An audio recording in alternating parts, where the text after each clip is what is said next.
પાછો ભૂલી ગયો. જય જિનેન્દ્ર ફરીથી મારા રેકોર્ડિંગમાં રહી ગયેલું. તપ, તપસ્યા અને તપસ્વી. માર્ગ, ક્રિયા અને કરનાર. જ્ઞાન, દર્શન અને ચારિત્ર. જે આત્માના ગુણો છે તેને પામવા માટે જે માર્ગ છે, જે ક્રિયા છે અને જે કરનાર છે, એ ત્રણેય સાથે થાય ત્યારે જ આ ગુણો પામી શકાય છે, ત્યારે જ મુક્તિ થાય છે. આના વગર કોઈ મુક્તિ પામ્યા નથી અને ફ્યુચરમાં પામશે પણ નહીં. તપનો માર્ગ, તપસ્યાની ક્રિયા અને તપસ્વી એટલે કરનાર. તો આ જે તપસ્વી છે, જે કરનાર છે, એ કોણ કહેવાય? કોને તપસ્વી કહેવાય? બહાર ગયા આપણે, ઘેર આવતા ટ્રાફિક નડ્યો, ખાવાનો ટાઈમ પાસ થઈ ગયો, 2 કલાક વધારે ભૂખા રહેવું પડ્યું, તો આ અણસણ થયું. ઘેરે આવ્યા, સાથે ગાડીમાં 2 જણા હતા એટલે ઉપર બોલાવે કે ચલો બધા જમવા બેઠા. ખાવાનું ખાલી તમારા એકલાનું જ હતું. 3 જણ હતા એટલે ઓછું ખાવું. તો આ ઉણોદરી. ટ્રાવેલિંગ કરતા જ્યાં લંચ ટાઈમ આવ્યો અને પૂરો થઈ ગયેલો અને ત્યાં રેસ્ટોરન્ટ સામે આવી, તો ત્યાં હવે ખાલી 2 કે 3 આઈટમ જ બાકી હતી. તો પણ ભૂખા હતા એટલે ચાલશે કરીને મંગાવી. તો આ વૃત્તિ સંક્ષેપ. જે પણ આઈટમો આવી એ ભાવતી ન હતી અને ભાવી પણ નહીં. તો ભૂખા હતા એટલે ખાઈ લીધી. એટલે આ રસ પરિત્યાગ. પ્લેનમાં અમેરિકા જતા 14 કલાક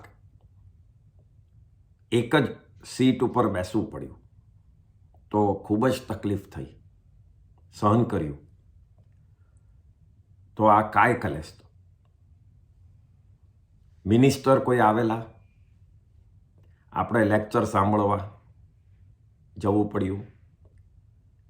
2 કલાકનું લેક્ચર મૌન રાખી કોન્સન્ટ્રેશનથી એક જ જગ્યાએ બેસીને સાંભળ્યું. તો આ પ્રતિસંલીનતા.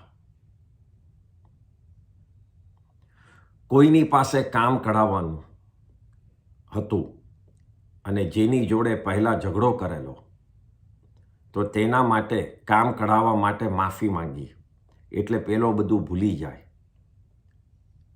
તો આ પ્રાયશ્ચિત. કોઈ પૈસાવાળા પાસે ચેરિટીના પૈસા કઢાવવાના હતા એટલે તેને માન પાન આપી સ્ટેજ ઉપર વચ્ચે બેસાડ્યા. તો આ વિનય. એક ફઈ ઘરમાં પરણ્યા ન હતા અને પૈસાવાળા ખૂબ જ હતા. કોઈ એમની પાછળ હતું નહીં અને એકલા જ હતા, ઉંમર થઈ ગયેલી એટલે ઘરે લાવીને એમની સેવા કરી. તો આ વૈયાવચ. જૈન રિલિજન શું છે તે નોન જૈન એક ગ્રુપ હતું, એને સમજાવવાનું હતું એટલે એ બાબતમાં થોડું વાંચી લીધું. તો આ સ્વાધ્યાય. તો આ રીતે ઉપરની 10 ક્રિયાઓ થઈ. પણ તપસ્યા કયા દાખલામાં થઈ? એકેમાં નહીં. ઉપરની એકે ક્રિયામાં તપસ્યા નથી થઈ. ક્રિયાઓ બધી તપસ્યા જેવી જ હતી, તો તેમાં તપ કેમ ન થયું? એનું કારણ એક જ છે, એનું રીઝન એક જ છે કે આ ક્રિયાઓની પાછળ સાચું કારણ ન હતું, સાચા ભાવ ન હતા. એટલા માટે આ તપ ન થયું, ન તપસ્યા થઈ, અને ન તો આપણે તપસ્વી બન્યા. જૈન પ્રિન્સિપલ છે, કારણ વગર કાર્ય ફળતું નથી.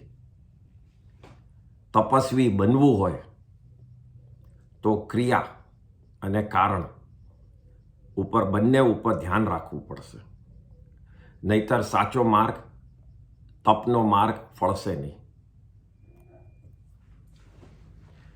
આ સમજણ ઉપર ધ્યાન રાખવું પડશે, નહીતર જે સમજીએ છીએ તે ખોટી સમજ ઉપર જ પડ્યા રહીશું. તો ધ્યાન કેવી રીતે રાખવું, એ આ 11મા તપનો પ્રકાર છે. આજે આપણે એને જોઈએ.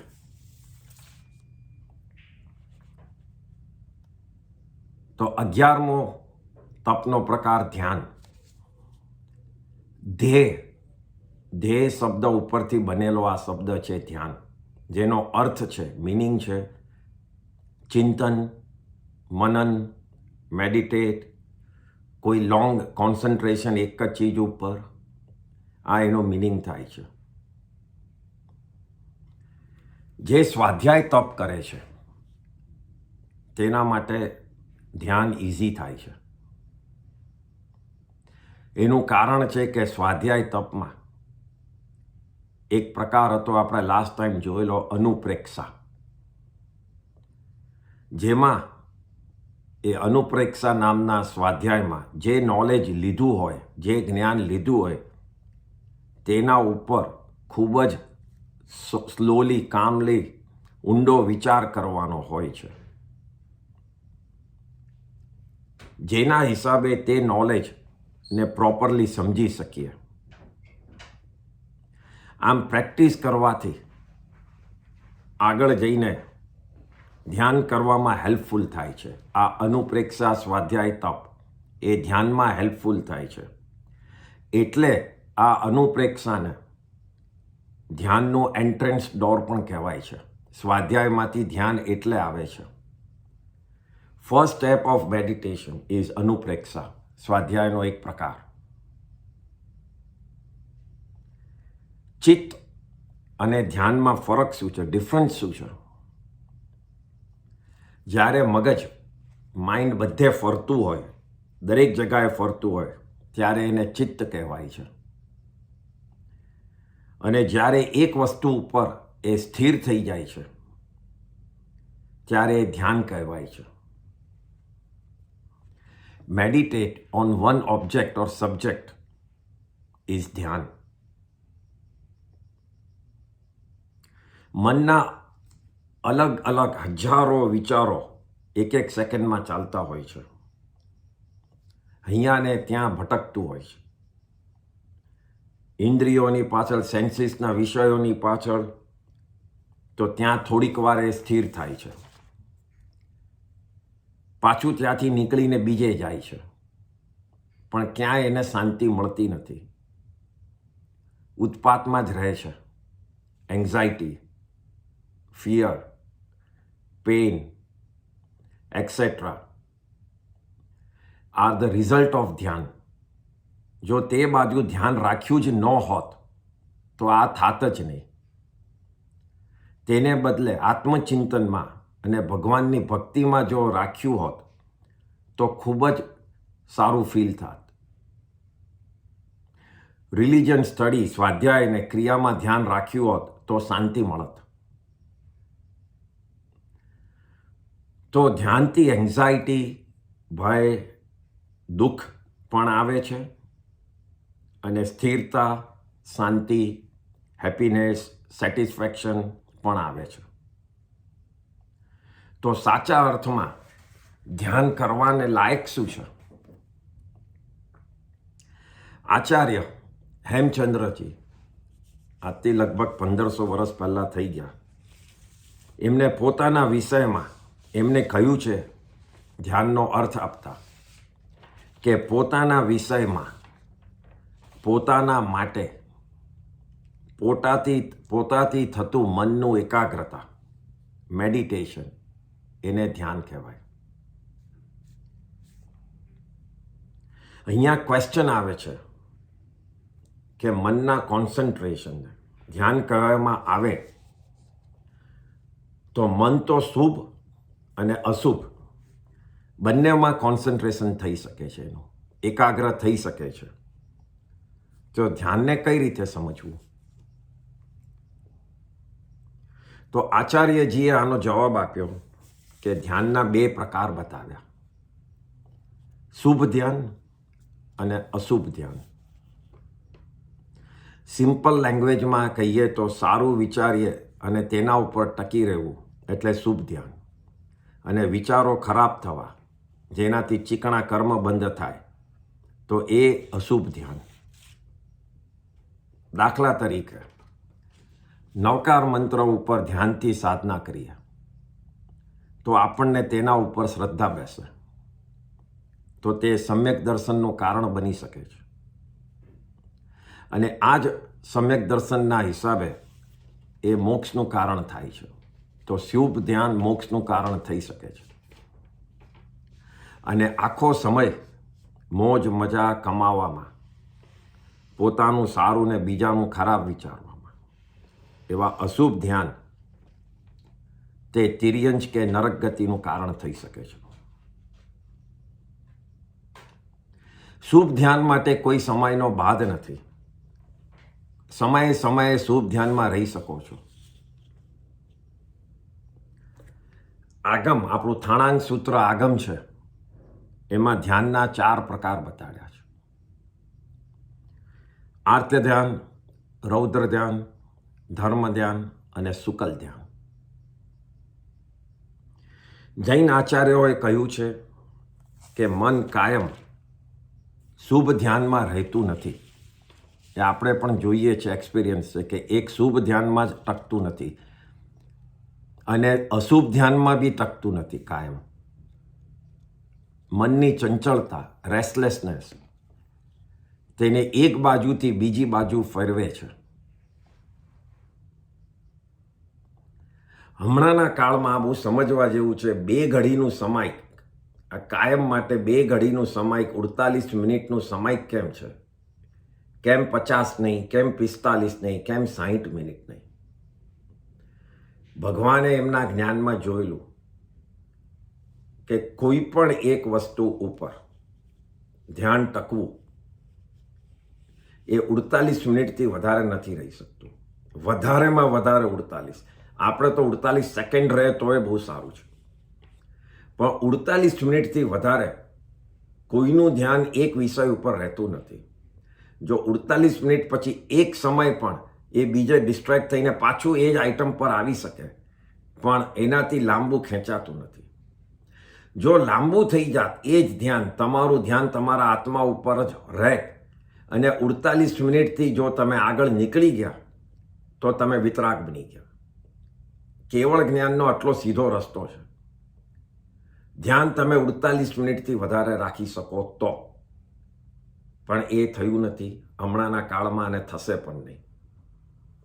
એટલે સમાયિક 2 ઘડીનું જ છે કે જ્યાં સુધી તમારા ભાવ એક જગ્યાએ ટકી રહે એટલા સમયનું સમાયિક બતાડ્યું છે. એટલે આચાર્યજીએ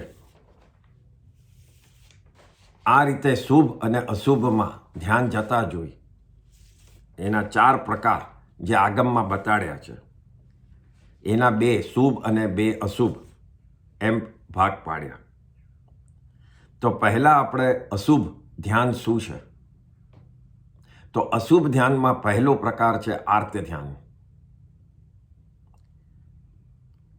આર્તનો અર્થ છે, આર્ત ધ્યાનમાં એમાં આર્ત શબ્દનો અર્થ છે દુઃખ, પેન, પીડા, ચિંતા, વરીસ, નિરાશા, ઉદાસીનતા, શોક એક્સેટ્રા. આ બધો આર્ત શબ્દનો અર્થ છે. જ્યારે મનમાં કોન્સ્ટન્ટ એન્ઝાયટી રહે, કોન્સ્ટન્ટ વિચારો ચાલતા હોય કે મારું શું થશે, હું ક્યાં જઈશ, કોણ મને હેલ્પ કરશે, આવા બધા વિચારો, આવા બધા ધ્યાનમાં મન રહેતું હોય, આવા સમયે મનની સ્થિતિ ખૂબ જ દયાજનક હોય છે. ટેન્શનમાં જ ફર્યા કરે. મને જ આવું થયું, મેં ક્યાં કોઈનું બગાડ્યું હતું, ભગવાને મને જ કેમ સજા કરી, હું તો કેટલો ધર્મ કરતો હતો, કેટલા નીતિથી બધું ચલાવતો હતો, પણ આવું દુઃખ મને જ પડ્યું. આ રીતે વિચારવું,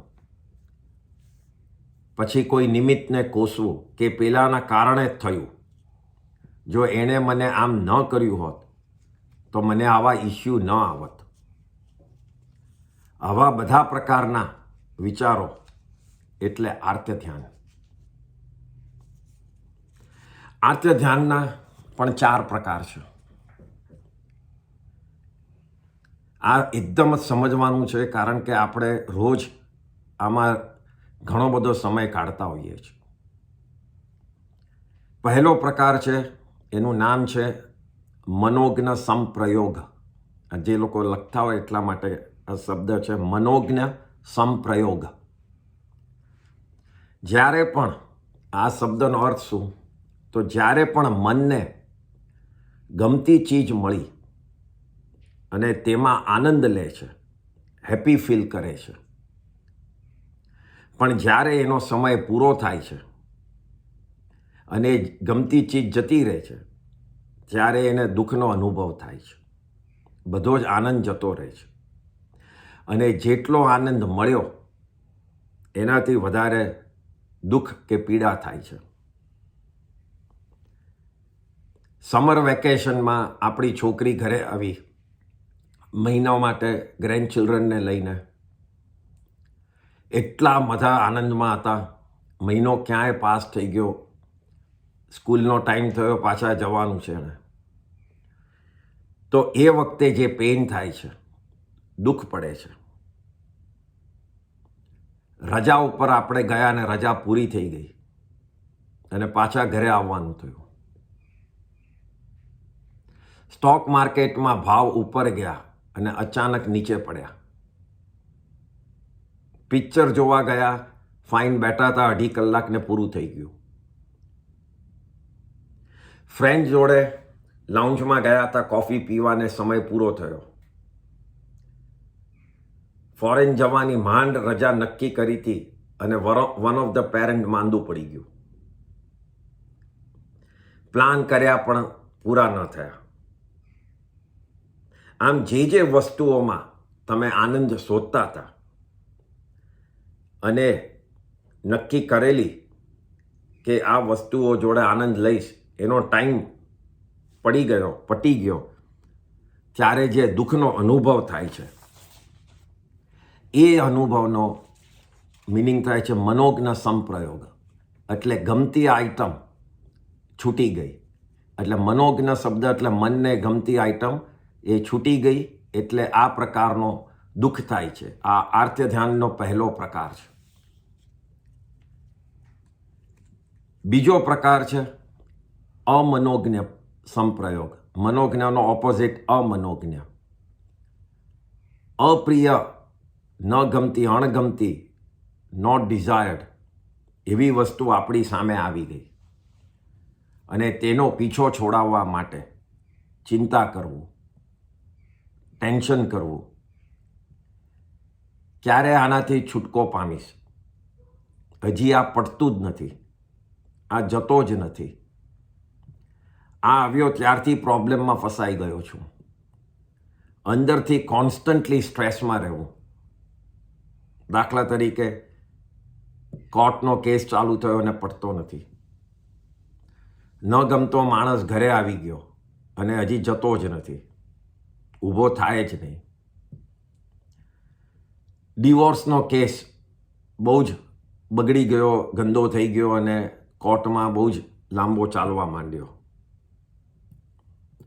કમ્પલસરી અપાસરે જવું પડ્યું કોઈ કારણસર અને વ્યાખ્યાન સાંભળવા બેસવું પડ્યું, પ્રતિક્રમણમાં બેસવું પડ્યું. મને પોતાને એક્સપિરિયન્સ છે કે પ્રતિક્રમણમાં અમે અહીંયા સંઘમાં કર્યા ત્યારે અમુક જણ આવીને પૂછે છે કે તમે પ્લીઝ બને તો થોડું વહેલું બોલજો ને ફાસ્ટ કરાવી દેજો. આમ ઘડિયાળ જોઈએ કે ક્યારે પતશે, આવા બધા વિચારો તરફનું ધ્યાન એટલે અમનોજ્ઞ સંપ્રયોગ. ન ગમતી ચીજ સામે આવી અને એનાથી છૂટવાનો પ્રયાસ કરવો અને એનું વિચાર કરવો, એનું ધ્યાન કરવું એ અમનોજ્ઞ સંપ્રયોગ. તો આ આર્ત ધ્યાનનો બીજો પ્રકાર. ત્રીજો પ્રકાર છે, એનું નામ છે આતંક સંપ્રયોગ. આતંક એ એક રોગનું નામ છે, એક ડિઝીઝ છે. કોઈ જાતનો રોગ, માંદગી, ડિઝીઝ, તેનાથી થતું પેઇન આપણને સહન નથી થતું એમ કરી રડ્યા કરવું. પેન આવશે, હજી તો આવ્યું નથી પણ આવશે તો હું શું કરીશ, એના ઉપર ભય રાખવો, ટેન્શન રાખવું, કોન્સ્ટન્ટમાં ફિયરમાં જ રહેવું કે રોગ થશે તો શું કરીશ.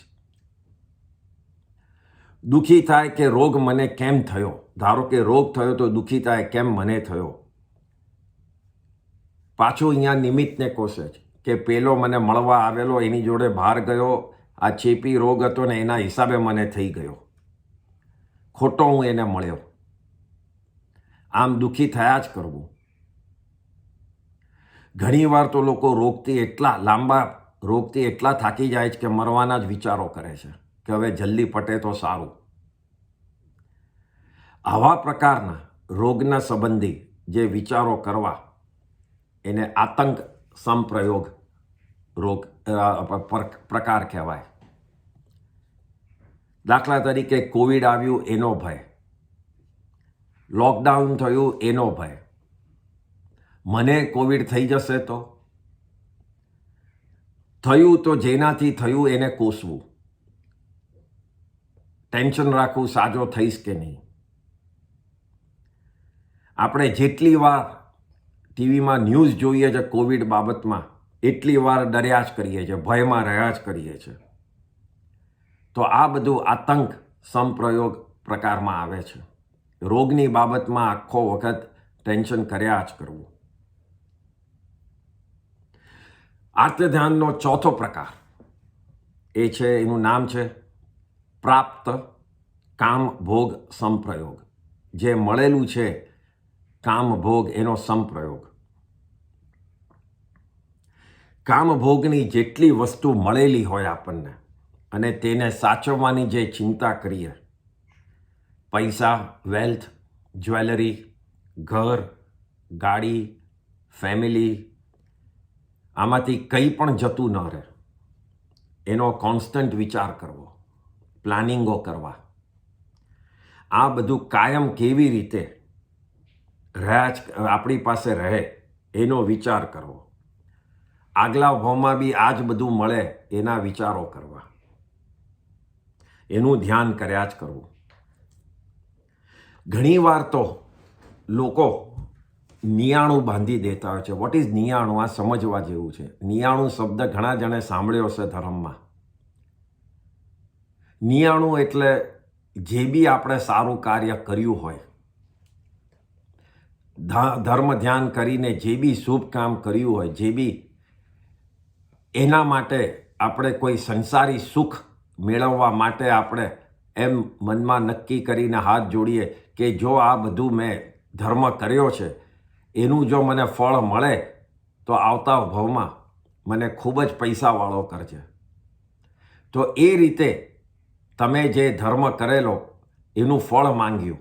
જો હવે તમારું પાકું થાય તો તમે આટલો બધો ધર્મ કરીને સમજો કે અબજો ને અબજો કર્મ કાપવાના હતા, એને બદલે તમે થોડા કરોડ રૂપિયામાં વેચી કાઢ્યો એ ધર્મ, તો એને નિયાણું કહેવાય. જૈન ધર્મમાં નિયાણું બાંધવાની ચોખ્ખી ના પાડી છે કે તમારા ધર્મનો નિયાણું નહીં બાંધો, કોઈ હિસાબે થશે નહીં. તો દાખલા તરીકે નવી ગાડી, આજ ચોથા જ પ્રકારમાં નવી ગાડીનો એક્સિડન્ટ થાય તો એનું ટેન્શન, જ્વેલરી ચોરાઈ જાય તો એનું ટેન્શન, ધંધામાં લોસ થયો, મોટા ઘરમાંથી નાના ઘરમાં જવું પડ્યું, કોઈ આપણું ફેમિલી મેમ્બર વડીલ એ ગુજરી ગયા, તો આવા પ્રકારના જે આપણી પાસે જે માલ મિલકત સગા સંબંધી હતા, જે બધું કામમાં આવતું હતું, એના ઉપરના કોન્સ્ટન્ટ વિચારો, એને આ કામ ભોગ સંપ્રયોગ કહેવાય છે. જે વ્યક્તિ, એટલે આ રીતે 4 પ્રકાર થાય છે આર્ત ધ્યાનના. જે વ્યક્તિ આર્ત ધ્યાન કરતા હોય તો એનો ફેસ કાયમનો તમને પડેલો લાગશે. ખાવાનું ભાવે નહીં, મૂડમાં રહેશે નહીં, ઉદાસ, રડવું આવ્યા કરે, રાડ પાડે, છાતી ઠોકે, શોક કરે, ટેન્શનમાં રહે, એન્ઝાયટીમાં રહે. તો આ બધા લક્ષણો છે, સાઇન છે, જેનાથી ખબર પડે કે આ વ્યક્તિ આર્ત ધ્યાન કરી રહ્યો છે. તો આમ આ અશુભ ધ્યાનનો પહેલો પ્રકાર છે. અશુભ ધ્યાનનો બીજો પ્રકાર એ રૌદ્ર ધ્યાન છે. રૌદ્ર ધ્યાન એટલે ક્રૂરતા, ક્રુઅલ્ટી, હિંસક ભાવવાળો ધ્યાન. પોતે દુઃખી હોય તો બીજાને પણ દુઃખી કરવું,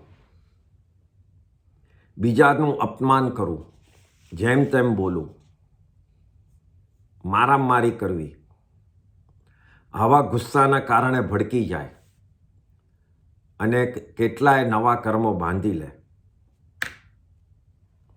કર્મ કેવી રીતે બંધાય છે એ એક જોવા જેવું છે. એક મિનિટ.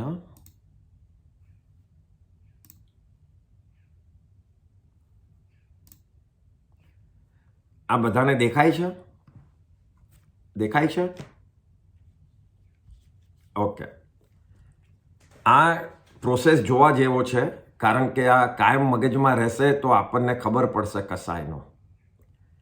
આ તમે પહેલો એને જુઓ તો આપણે છીએ એમ સમજો, અને આ લાલ છે એ બધા આત્માના પ્રદેશો છે. એમ સફેદ હોય છે પણ અહીંયા જસ્ટ પેઇન્ટ કરવા લાલ કર્યું છે. આત્માના પ્રદેશો આવી રીતે શરીરમાં બધે જ હોય છે. એવું નથી હોતું કે અહીંયા હાર્ટમાં જ છે. આખા શરીરમાં આત્માના પ્રદેશો હોય છે. જે શરીર મળ્યું એમાં આખે ફેલાઈ જાય. હાથીનું મળ્યું તો હાથીના જેટલા બધા થઈ જાય, ને કીડીનું મળ્યું તો કીડી જેટલા થઈ જાય. પણ પ્રદેશો સરખા જ રહે છે, ઓછા કે વધતા થાય નહીં. તો એમાં આ જે તમને કાળા ડોટ દેખાય છે એ પહેલેથી અંદર કર્મ છે જ. અને આ કર્મ છે, તમે આમ બેઠા છો તો નોર્મલી સમયે આ તમે જુઓ તો નવા કર્મ અંદર આવ્યા કરે છે આ ચારે બાજુથી. આ એક પ્રોસેસ છે જેમાં કર્મ બંધ સમયે થાય છે, જે ભગવાને કીધું છે. હવે તમે જ્યારે થોડો કસાય કરો, ક્રોધ કર્યો થોડો, કે તમે લોભ કર્યો, પણ બહુ નહીં, થોડોક કર્યો, તો એ વખતે શું થાય છે પ્રોસેસમાં? તો આત્માના પ્રદેશો જે છે એ થોડા હલવા માંડે છે કસાયોના હિસાબે. કારણ કે તમારા ભાવ અને મનના વિચારોના હિસાબે એ પ્રદેશો થોડા હલવા માંડે છે. જેટલા હલે છે થોડાક, એટલા 1 ને 2 પ્રદેશની વચ્ચે જગ્યા થાય છે. જેમ જેમ ખાલી જગ્યા થતી જાય છે એમ કર્મ અંદર ઘૂસતા જાય છે વધારે. અને એ કર્મ ઘૂસતા જાય છે. તમે જુઓ તો અહીંયા તમે જુઓ તો આ પહેલા પિક્ચર કરતાં અહીંયા વધારે કર્મ ઘૂસે છે. કારણ કે અહીંયા અલ્પ કસાય, લિટલ કસાય કર્યો, આપણે થોડો ક્રોધ કર્યો, થોડું માન માયા લોભ કર્યો, એટલે આત્માના પ્રદેશો હલવા માંડ્યા અને એના હિસાબે વધારે કર્મ ઘૂસવા માંડ્યા. પછી તમે ખૂબ જ તીવ્ર કસાય કર્યો, એક્સ્ટ્રીમ કસાય કર્યો, એકદમ જ ગુસ્સો કર્યો, કે એકદમ જ લોભ કર્યો કે આ બધું જ મને મળે, તો એ વખતે જે ભાવ અને જે મનના વિચારો થાય છે એનાથી પ્રદેશોમાં વધારે જગા થવા માંડી. એટલે વધારે ખુલ્યું, એ વધારે ખુલ્યું એટલે એટલા વધારે કર્મ અંદર એક સાથે ઘૂસી ગયા. તમે એક બારી ખોલો ઘરની અને આખો દરવાજો ખોલી કાઢો તો કચરો શેમાંથી વધારે આવશે? આખો દરવાજો ખુલ્યો હશે એમાંથી જ. એવી જ રીતે જેટલું તીવ્ર કસાય તમે કર્યું છે એટલે એટલા બધા અંદર કર્મ ઘૂસે છે. અને એમાં પણ તમે જેટલો લાંબો સમય રાખ્યો, ક્રોધ કર્યો, પણ તમે એ પકડીને રાખ્યો અડધો કલાક, તો અડધો કલાક માટે સુધી તમારા આત્માના પ્રદેશો એટલા હલતા હોય છે અને એટલી જગ્યા કરતા હોય છે કે એની અંદર બધા કર્મ ચોંટતા જ જાય છે વધારે ને વધારે. તો એ રીતે એક્સ્ટ્રીમ કસાય, તીવ્ર કસાયમાં અનંતા કર્મો ચોંટ્યા જ કરે છે. એટલે આ અલ્પ કસાય કરતાં અહીંયા ઘણા વધારે ચોંટે છે. અને અહીંયા જો તમે કસાય નથી કરતા, ખાલી શાંતિથી બેઠા છો, તો થોડાક કર્મ રોજ આવ્યા કરે છે. આ છે છેલ્લો ડી છે એ કેવળી. એકવાર કેવળ જ્ઞાન થઈ ગયું, બધા કર્મોથી ક્લીન થઈ ગયો આત્મા, પછી અહીંયા એક બી કાળો ટપકો રહેતો નથી. અને જેવા બહારથી કર્મ આવે છે એ તરત જ ખરી જાય છે, એમાં અંદર ઘૂસતા નથી. કારણ કે અહીંયા એટલી સ્થિરતા આવી ગઈ છે કે કોઈ જગ્યા થતી જ નથી. પ્રદેશો એકબીજાને ટચ કરીને જ છે, એટલે કર્મને અંદર ઘૂસવાની જગ્યા જ નથી. અને કર્મ ચીટકી જ ન શકે, કારણ કે જૂના કોઈ કર્મ બાકી જ નહોતા. એટલે એ જેવા કર્મ આવે છે નજીક, એવા તરત ખરી જાય છે. શરીરની અંદર, આત્માની અંદર જતા નથી અને બહારથી જ ખરી જાય છે. તો આ રીતે આપણે નોર્મલ જ્યારે રહીએ છીએ ત્યારે આ પહેલું એ હોય છે. જ્યારે અલ્પ કસાય કરીએ છીએ ત્યારે થોડાક કર્મ વધારે ઘૂસે છે. જ્યારે વધારે ક્રોધ કરીએ, વધારે તીવ્ર કસાય કરીએ ત્યારે એકદમ જ ઘૂસે છે. અને કેવળી થઈએ ત્યારે કર્મ જતા જ નથી. આમાં બે ચીજ જોવાની છે. બને એટલા કર્મ ઓછા કરવા માટે કસાયો ઓછા કરવા. એક એ તો બધા જ સમજ્યા છે. પણ કોઈક વખત એકદમ જ ગુસ્સો થઈ ગયો કોઈ કારણસર, તો એ વખતે તરત જ સમજવું કે બહુ ટૂંક સમયમાં યુટર્ન મારી દઉં. તો અહીંયા જે એટલા બધા લાંબા સમય માટે જે બધા આત્માના પ્રદેશો હલતા હતા એને બદલે પાછા શાંત થશે, તો ટૂંક સમય માટે જ ઘણા બધા કર્મ આવશે અને લાંબા સમય માટે નહીં આવે. એટલે જો કસાય ન થાય તો સૌથી સારું, થાય તો હોપફુલી અલ્પ કસાય થાય. એમાં પણ ન થાય અને તીવ્ર થાય તો બેસ્ટ ઇઝ કે બહુ ટૂંક સમયમાં તમે યુટર્ન મારી શકો. જો આ રીતે ચાલે, સમજણ રહે, તો ઓછામાં ઓછા કર્મનો આપણે બંધ કરી શકીએ છીએ. તો આ રીતે કર્મ બંધ થાય છે. આ ફિઝિકલ પ્રોસેસ છે, એકચ્યુઅલ ફિઝિકલ પ્રોસેસ છે.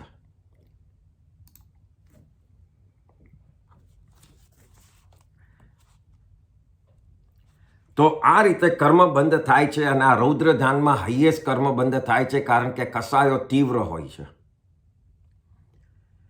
આ રૌદ્ર ધ્યાનના બી 4 પ્રકાર છે. પહેલું પ્રકાર છે જેનું નામ છે હિંસાનું બંધી. કોઈને મારવું, કોઈને પીટવું, ફિઝિકલ ફાઇટ્સ કરવી, કોઈની હત્યા કરવાના વિચારો કરવા, ખોટી જાતના પ્લાનિંગો કરવા, ચાડી ખાઈને કોઈનું બગાડવું. તો આને હિંસાનું બંધી ધ્યાન કહેવાય છે. ભાઈ ભાઈમાં ઝઘડો, પાર્ટનર પાર્ટનરમાં ઝઘડો, લોકો બંદૂક લઈને ઊંઘતા હોય છે, એટલા સુધી પહોંચી જાય છે ઝઘડાઓમાં. હસબન્ડ ને વાઈફ ડિવોર્સ વખતે એટલા બધા ઝઘડા કરે છે. તો આ બધું હિંસાનું બંધી રૌદ્ર ધ્યાન કહેવાય છે. એમાં હિંસાના ભાવ જ બહુ હોય છે. બીજો પ્રકાર રૌદ્ર ધ્યાનનો, તો એનું નામ છે મૃષાનું બંધી. મૃષા એટલે ખોટું બોલવું. મૃષાનું બંધી, બીજાને ઠગવા, ઉલ્લુ બનાવવા, વિશ્વાસઘાત કરવો, કોન્સ્ટન્ટ ખોટી કઈ રીતે હું કમાઉં અને કઈ રીતે મારું કામ પૂરું કરું ખોટા રસ્તે પણ, એના વિચારો કરવા. સાચા અર્થને બદલી ખોટા અર્થ લોકોને સમજાવી અને લોકોને કન્ફ્યુઝમાં મૂકી દેવા. આવા પ્રકારના ધ્યાનને મૂર્છાનું બંધી ધ્યાન કહેવાય છે. દાખલા તરીકે કોઈ પૂછવા આવે કે આને ઉધારમાં માલ વેચાય, ન વેચાય હોય તોય આપણે એનું બગાડવા કહીએ હા વેચાય, કોઈ વાંધો નથી. શેઠને ત્યાં, જે બી બોસને ત્યાં નોકરી કરે વર્ષોથી, ત્યાં ચોરી કરે અને એવું બધું પ્રિપેર કરે કે શેઠને ખબર જ ન પડે, તો આ મોટો વિશ્વાસઘાત કરે. તો આ બધું રૌદ્ર ધ્યાનના પ્રકાર છે. જૂઠું બોલવાવાળા રૌદ્ર ધ્યાન, મૂર્છાનું બંધી રૌદ્ર ધ્યાનના પ્રકારો છે. ત્રીજું છે તૈયાણું બંધી. તૈયાણું શબ્દ આવે છે એટલે ચોરી, લૂંટ કરવા માટેના પ્લાનિંગ કરવા. તેના માટે જે વસ્તુઓ જરૂર હોય તેના વિચારો કરવા, એના ભેગું કરવું. ચોરીના નવા નવા રસ્તા અને કેવી રીતે ચોરી કરી છુપાવવું. આવા પ્રકારને તૈયાણું બંધી રૌદ્ર ધ્યાન કહેવાય છે. દાખલા તરીકે બેંકમાં ચોરી કરવી, ગવર્મેન્ટની ચોરી કરવી, ટેક્સવાળાને પણ ખવડાવીને પાસ કરાવી દેવું, જજને પણ ખવડાવીને પોતાના ફેવરમાં આપણે ચુકાદો લઈ લેવો, ખોટા પેપર બનાવીને માલિકી બતાડી દેવી. તો આ બધું તૈયાણું બંધી રૌદ્ર ધ્યાન કહેવાય છે.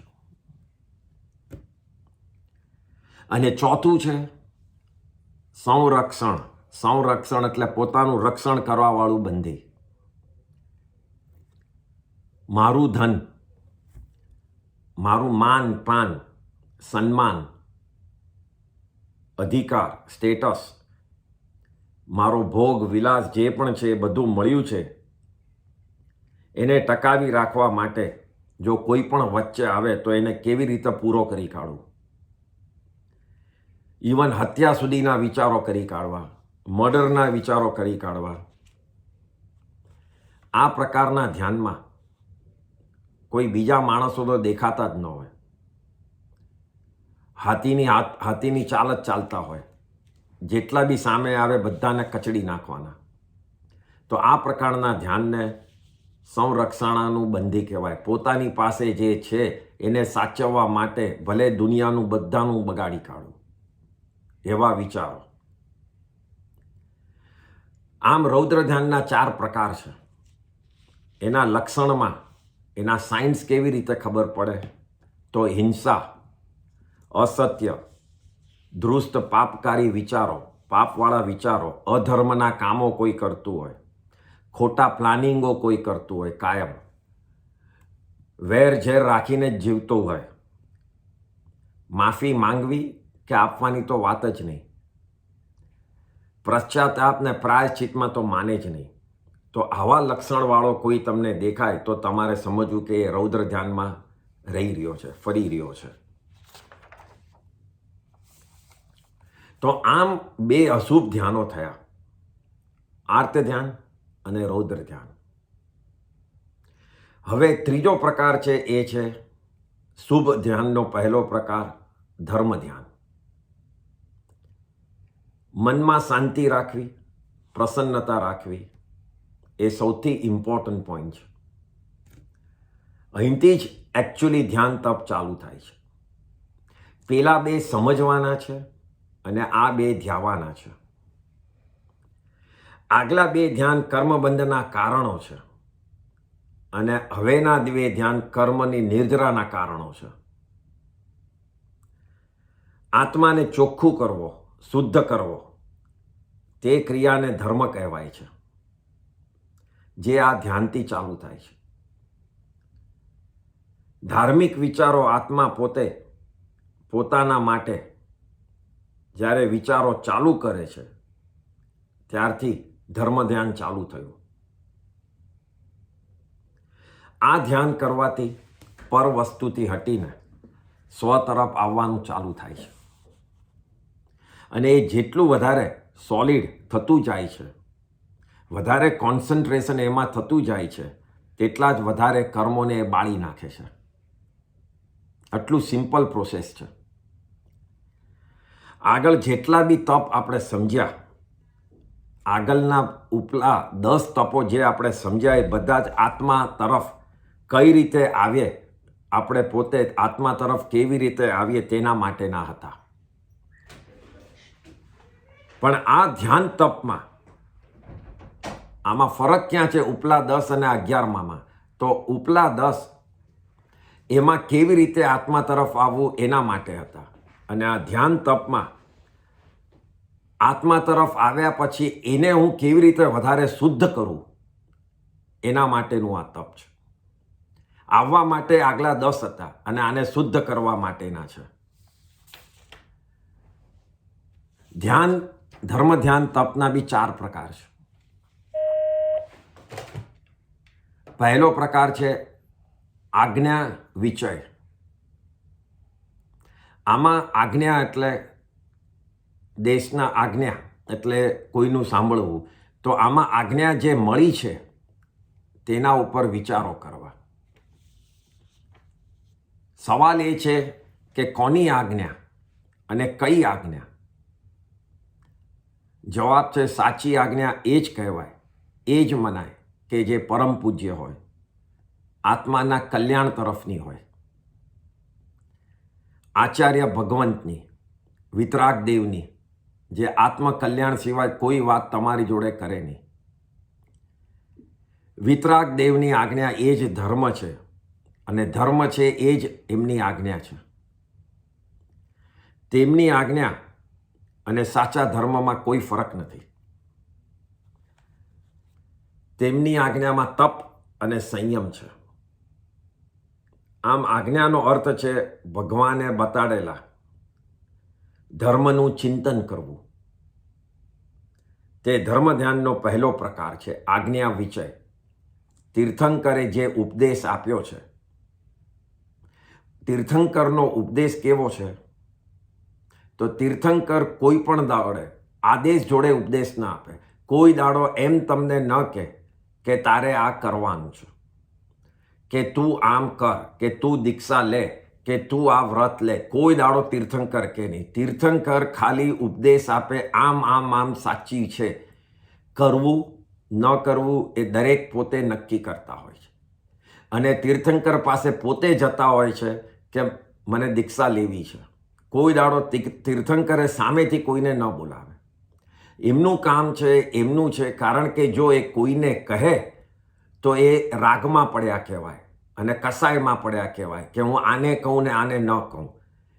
અને એ કોઈ દાડો વિતરાગ દેવને હોય નહીં. એટલે વિતરાગ દેવ ખાલી ઉપદેશ આપે. સાંભળવું ન સાંભળવું એ દરેક જણ પોતાના ઉપર હોય છે. એટલે આ રીતે આજ્ઞા વિચય એ પહેલો ધર્મ ધ્યાનનો પ્રકાર છે. બીજો પ્રકાર છે, એનું નામ છે અપાય વિચય. અપાયનો અર્થ છે મિસ્ટેક્સ, દોષ, દુર્ગુણો જે આત્મામાં છુપાયેલા છે, જેના હિસાબે કર્મબંધના કારણ છે. તે કયા છે? તો મિથ્યાત્વ, વ્રત ન હોય એ, પ્રમાદ એટલે આળસ હોય, કસાયો હોય, અને યોગ, અશુભ યોગ, મન વચન કાયા ખોટી જગાએ ચાલતા હોય. તો આ 5 દુર્ગુણો, રોંગ એટ્રીબ્યુટ્સ ને કારણે આત્મા જન્મ મરણ સંસારમાં ફર્યા જ કરે છે. આ 5ના કારણે આપણે લાસ્ટ ટાઈમ બી જોયેલું હતું. અને એનાથી એને દુઃખ, પેન અનુભવ થાય છે. તો આ મિસ્ટેક્સ કઈ કઈ છે? શેનાથી થાય છે? આ મિથ્યાત્વ મને શેનાથી થયું? મને પ્રમાદ શેનાથી થયો? અને આને કેવી રીતે હું દૂર કરું? કોની પાસે બરાબર સમજું કે જેનાથી હું આમાં પાછો પડું નહીં? આ દુર્ગુણોને દૂર કરું. આવા પ્રકારના દુર્ગુણોનો ઉપર વિચાર કરવો પોતાના કલ્યાણ માટે, પોતાને એમાંથી નીકળવા માટે, એને અપાય વિચય કહેવાય છે. તો આ ધર્મ ધ્યાનનો બીજો પ્રકાર છે. દુર્ગુણો ઉપર વિચાર કરવું, એને કેવી રીતે હટાવવું, એને કેવી રીતે કાઢવું, એટલે આગળ જઈને હું એમાં પડું નહીં. એ પ્રકારના વિચારને અપાય વિચય કહેવાય છે. ત્રીજો પ્રકાર છે, એનું નામ છે વિપાક વિચય. જે ઉપર 5 દોષો મિસ્ટેક્સ જે બતાવ્યા અપાય વિચયમાં, તે જ કર્મબંધના કારણો છે. જ્યારે કર્મ બાંધતા હોઈએ છીએ ત્યારે એ દેખાતા નથી, અને તે ટાઈમે એનું શું પરિણામ રિઝલ્ટ આવશે એના ઉપર વિચાર નથી કરતા. દાખલા તરીકે એક ફેમસ દાખલો આપણા આગમમાં બી છે, શ્રેણિક મહારાજાનો. શ્રેણિક રાજાએ એક તીર છોડેલું, જે લોકોને સ્ટોરી ખબર હોય એમની, અને એક હરણને મારેલું. એમાંથી એમને ખૂબ જ આનંદ મળ્યો. હરણની પાસે ગયા તો જોયું તો એના પેટમાં પણ એ પ્રેગ્નન્ટ હતું ને એના પેટમાં બીજું હરણ હતું. એ જોઈને ઓર ખુશ થયા કે મારા એક તીરથી 2 જણને માર્યા. તો આ વખતે એમને વિચારોમાં કર્મબંધના પરિણામનો વિચાર નહોતો, અને ત્યાં જ એમનું આયુષ્યનો બંધ પડ્યો અને પહેલી નરકનું આયુષ્ય બંધાઈ ગયું. પછી ભગવાનને સંપર્કમાં આવ્યા, ભગવાનના શિષ્ય બન્યા, અને ભગવાનના માર્ગ ઉપર જવા માટે ચાલ્યા. ત્યારે એમને આ વિચાર આવ્યો કે આ મેં શું કર્યું. ભગવાનને એમને પૂછ્યું કે મારી નેક્સ્ટ ગતિ શું છે. ભગવાને કીધું તું પહેલી નરકમાં જશે. ભગવાનને શ્રેણિકે કીધું હું તો તમારો સાચો શ્રાવક છું. તો એ કીધું હા, પણ શ્રાવકે પણ પાપના ભોગવવું તો પડશે જ. તે કર્મબંધ તારી ખરાબ ભાવમાં થયું છે. તો આ વખતે એમને વિચાર કર્યો, અને વિચાર કરીને એમને પાપમાંથી છૂટવા માટે બહુ પ્રયાસ કર્યા, બહુ ટ્રાય કરી. ભગવાનને કીધું કે મને આમાંથી છૂટવા માટેનો કેવો રસ્તો છે. ભગવાનને ખબર હતી કે આ નિકાચિત કર્મ બાંધી દીધું છે, ભોગવવું જ પડશે, એટલે કોઈ રસ્તો હતો જ નહીં. તો આ રીતે આગળ બાંધેલા કર્મ એ વખતે જ્યારે પરિણામ શું આવશે એ ખબર નહોતું, અને જ્યારથી સમજણ પડી આ ધ્યાનનું, ત્યારથી એ પરિણામો ઉપરનો વિચાર કરી અને એ અશુભ કર્મનો ચિંતન કરવાથી અને એનો ભય થશે, અને એનાથી જેટલું બી આપણે અંદરથી દુઃખ અનુભવીએ છીએ, પ્રાયશ્ચિત જેવું દુઃખ, એટલે આર્ત ધ્યાનવાળું દુઃખ નહીં, પણ આ મારી ભૂલ થઈ ગઈ અને આ ભૂલ હું હવે જિંદગીમાં નહીં કરું, એવું પ્રકારની જ્યારે અંદરથી થાય છે, ત્યારે એ વિપાક વિચય થાય છે. પછી એના તરફ કોઈ રસ રહેતો નથી, કોઈ ચીડ રહેતી નથી, એના પ્રત્યે લગાવ ઓછો થઈ જાય છે, અને આત્માને પાપથી બચાવવાના વિચારો ચાલુ થઈ જાય છે. તો આ વિપાક વિચયમાં આ રીતે ત્રીજો પ્રકાર આવે છે. વિપાક એટલે, વિપાક શબ્દનો અર્થ છે કે કર્મ જ્યારે ઉદયમાં આવે ત્યારે એ જે ફળ આપે એને વિપાક કહેવાય. એટલે વિપાક શબ્દ છે કર્મનો ઉદય વખતે ફળ જે આવે એને વિપાક. તો આ રીતે આ ચોથો પ્રકાર છે. મિચ્છામિ દુક્કડમ. ત્રીજો પ્રકાર છે ધર્મ ધ્યાનનો. હવે ચોથો પ્રકાર છે ધર્મ ધ્યાનનો, એ છે સંસ્થાન વિષય. સંસ્થાન વિષય. સંસ્થાનનો અર્થ છે આકાર, શેપ. 14 રાજલોકનું સ્વરૂપના વિષયમાં ચિંતન કરવું, વિચારો કરવા. આખા લોકમાં સ્વરૂપ શું છે, સ્વર્ગ ક્યાં છે, મધ્યલોક ક્યાં છે, નરક ક્યાં છે, 4 ગતિઓ ક્યાં ક્યાં રહે છે, આમાં સુખ ક્યાં મળશે, દુઃખ ક્યાં મળશે, કેટલો સમય ટકી રહેશે, સ્વર્ગમાં બી કેટલો સમય ટકી રહેશે સુખ, નરકમાં બી કેટલો સમય દુઃખ ટકી રહેશે, અને મારે કઈ કઈ જગ્યાએ જન્મ લેવો પડશે.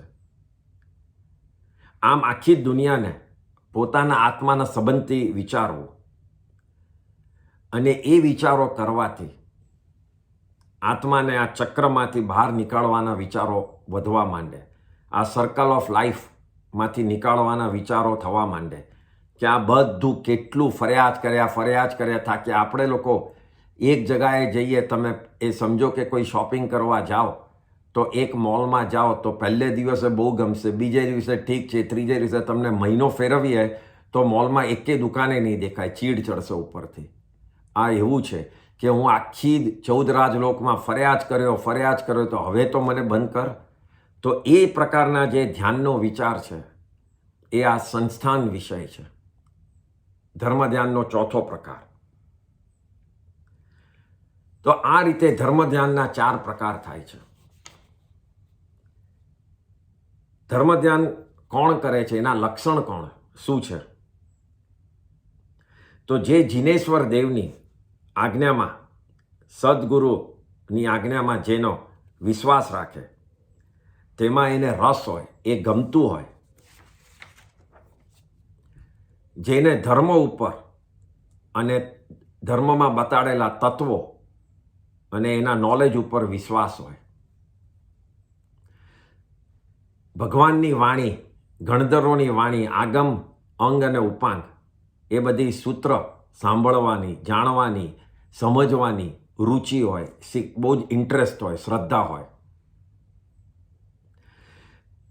રિલિજનના અભ્યાસમાં, નોલેજમાં ડીપ ઉતરવું હોય, સ્ક્રિપ્ટ્સને વાંચવું હોય, શાસ્ત્રોને મોઢે કરી ન શકતા હોય તો પણ એને અગેન એન્ડ અગેન વાંચવું હોય અને ચિંતન કરવું હોય, જેનાથી ખૂબ જ આગળ વધવા માટે એને પુશ મળે એના આત્માને આગળ વધવા માટે. જો આવા લક્ષણમાં તમને કોઈ દેખાય કે પોતે રહેતા હોઈએ તો સમજવું કે ધર્મ ધ્યાન કરી રહ્યા છે. ધર્મ ધ્યાનમાં એક મોટામાં મોટું ધ્યાન છે, એ છે 12 ભાવના ઉપર. તેના ઉપરનું ચિંતન કરવું, તેનાથી ચોક્કસ વૈરાગ્ય આવે છે. આ 12 ભાવના એટલું ઇમ્પોર્ટન્ટ, આગમમાં એક ચેપ્ટર છે કે એનાથી વૈરાગ્ય આવે છે. આત્માના માટેનો સાચો રસ્તો એટલે આ 12 ભાવનાઓ છે. શું કરવું, શું કરતા હતા, તેનું નોલેજ આ 12 ભાવનામાંથી મળે છે. એમાં પણ 4 ભાવના સૌથી ઇમ્પોર્ટન્ટ. આત્માનું એકલાપણું, એનો વિચાર કરવો. હું એકલો આવ્યો છું, એકલો જવાનો છું, કોઈ કોઈનું નથી, મને મારામાં જ આનંદ શોધવાનો છે. તો આ એકત્વ ભાવના એ સૌથી ઇમ્પોર્ટન્ટ ભાવના છે. કોઈ પણ સંસારની વસ્તુ નિત્ય નથી, અનિત્ય જ છે, મોમેન્ટરી, ટેમ્પરરી, કાયમ રહેવાની નથી. કંઈ પણ હું ટ્રાય કરીશ પણ એક દિવસ જતી જ રહેવાની છે, નાશ પામવાની જ છે. અનિત્ય ભાવના થઈ. આ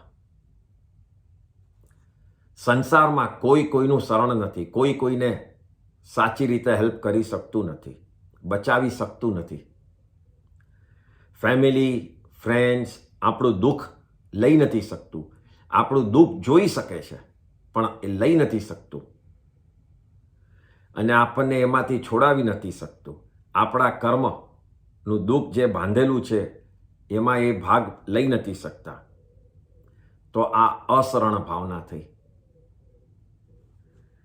સંસારના સ્વરૂપનું ચિંતન કરવું.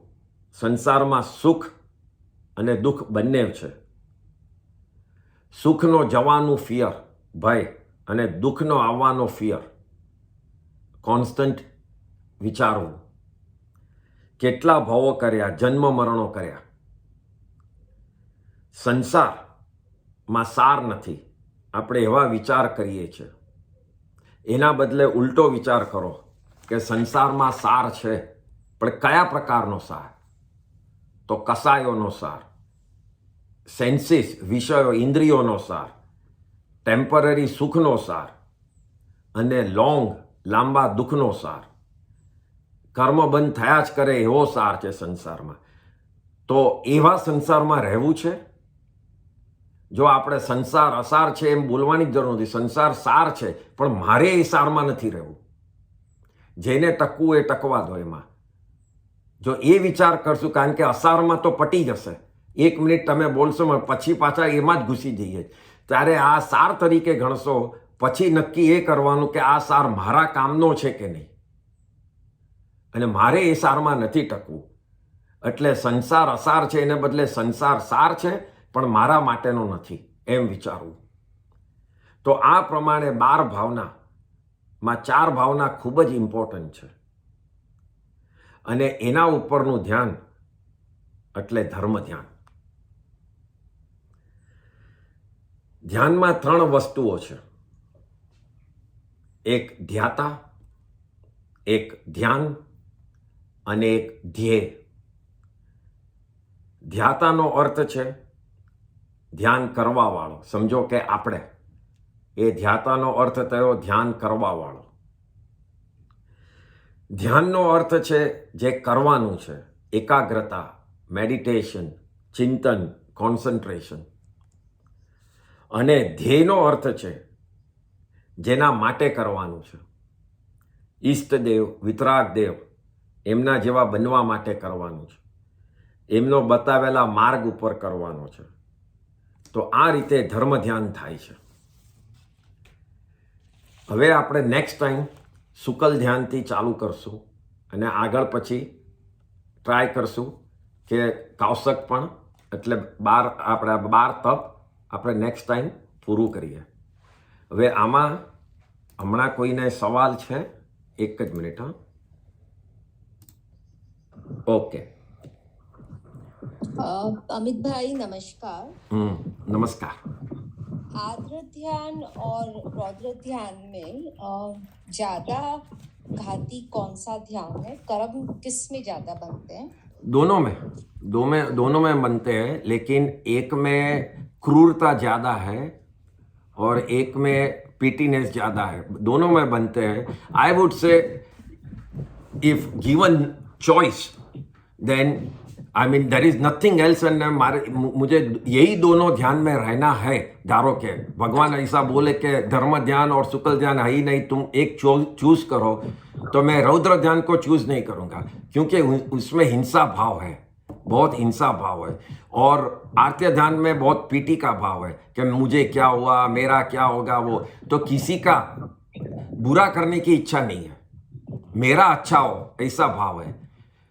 दोनों छोड़ने लायक है, लेकिन अगर if I have to choose between the two then रौद्र ध्यान is the first one to leave it. किसी का बगाड़ने का तो सोचना ही नहीं. मूर्छानी बंदी में आपने कहा कि दूसरों का गलत करना, ठगना, ये वो, तो ये प्रवृत्ति का जो व्यक्ति होता है वो अपनी टीम बनाता है और वो इंस्ट्रक्ट करता है कि ये करना है. हाँ जी.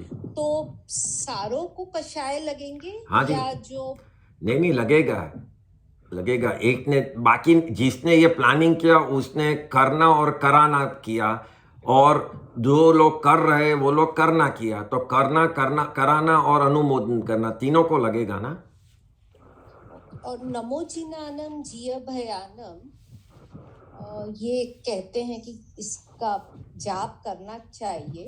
तो ये रौद्र ध्यान और आर्द्र ध्यान के लिए है? नहीं, वो तो नॉर्मल जाप कोई भी शुभ ध्यान में रहने के लिए है. ओके. शुभ ध्यान में आप रहेंगे ना तो ऑटोमेटिकली अदर 2 ध्यान में से निकल जाएंगे. Okay, thank you. અમિતભાઈ, हाँ जी. જય જિનેન્દ્ર. જય જિનેન્દ્ર. અને તમારા સબ્જેક્ટ પતે પછી તમે ઘંટાગાન સૂત્ર સમજાવશો? હું જોઈ, પણ મને એમાં છે ને બહુ સમજણ નથી, અચ્છા એટલા માટે. ઓકે. હા. અને મને એક બીજું પૂછ્યું હતું, મારા વર્ડ્સ છે ને બહુ પરફેક્ટ નથી થતા, મારા પ્રોનાઉન્સિએશન. તો મારે શું કરું? ના, એટલે તમે થોડુંક જો મોટેથી ન બોલો ને મનમાંથી, એટલે થોડુંક અંદરથી બોલો તો વધારે સારું. અને ભાવ રાખો, કારણ કે આપણને કોઈ કારણસર કે માંદગીના હિસાબે કે એજના હિસાબે કોઈ પણ કારણસર આપણે કદાચ આપણા મસલ્સ ને બધું થોડું વીક થઈ ગયું હોય, ઘણાને એવું હોય છે. તો કંઈ નહીં, ભાવ રાખો અને મનમાં બોલો. મનમાં એટલે ચોપડીથી વાંચીને મનમાં બોલો.